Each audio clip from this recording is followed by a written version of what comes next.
Diyos mo rin nabanggi sa indo ka, boss. Diba sana ako sa indong ibabahagi na di ito istorya na pinaniniwalaan kan mga Pilipino. So, pag nagkakaigo kitaki, mga aking saday, from newborn to 1 year old.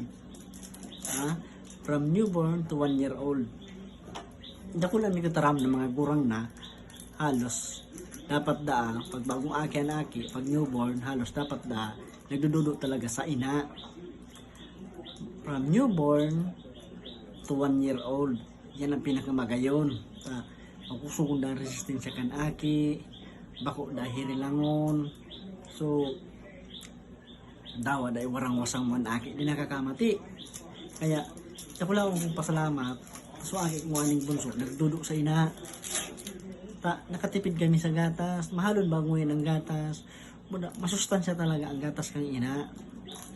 Kaya nakulaw ko talagang salamat na nagdududo suaki ko sa agom ko sa ina ta magataso ng ina. Ang problema ko lang yan bako sabi ko sa indo nakulaw na